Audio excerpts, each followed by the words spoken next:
name's Danielle. Okay, so what is the first thing that you think of when you hear cancer? I think that most people think of maybe the most basic cancers like breast cancer, skin cancer, or some of us think maybe more toward like, oh, I've heard that a million times and people get it and it's very, now it's more like people get it more often than they used to. I don't think all of us think of someone who has survived cancer, maybe you do, or maybe you think of someone who has been affected by cancer. But for me, I think of my dad when I hear cancer at all.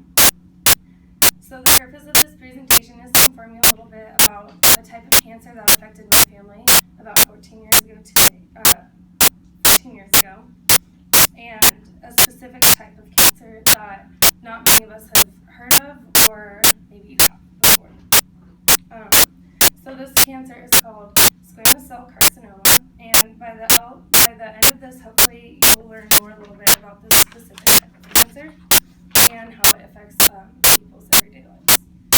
So 3 points that I want to first talk about is how it comes in all different forms and sizes, how when I was 5 years old it started to affect my family, and then just the type of cancer it is. So my first point is squamous cell carcinoma is a type of cancer that commonly affects firefighters a lot more often, and as you can see, it starts out above the surface and it's kind of like any other skin cancer, and then the cells, cancer cells, start to spread through major arteries or major parts of your body and lymph nodes, and you don't catch it fast enough. So this is a type of cancer, like I said, that affects firefighters a lot more often than it affects like a regular person, just because as a firefighter you are exposed more to smokes, whether it's a burning building or if it's like a forest fire. And it's a type of skin cancer that makes up the middle of in the outer layer of your skin. So the National Institute of Occupational Safety and Health showed that firefighters have a larger risk of this cancer, especially for respiratory cancer, digestive, and urinary cancers. And so when I was 5 years old, my dad got diagnosed with squamous cell carcinoma, and at first they said it was just a basic skin cancer, so they didn't catch it right away. So then later on, he actually went to the Mayo Clinic Hospital here in Scottsdale, and he was diagnosed with stage 4 squamous cell carcinoma. Not a lot of people. It's very small survival rate, especially when it gets to stage 4 cancer.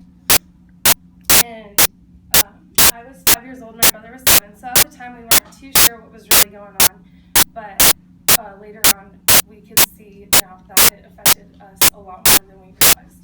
So it ended up spreading to his lymph nodes, and he had to get a major part of his throat taken out. So the whole right side of his throat is completely gone. So if you can imagine, you have 2 muscles that push down foods or like anything that you swallow. So you don't really think about swallowing very often, but if you could imagine, you only have 1 muscle now that's pushing that food down, because on the whole right side is completely gone for him, and it's numb, he has no feeling.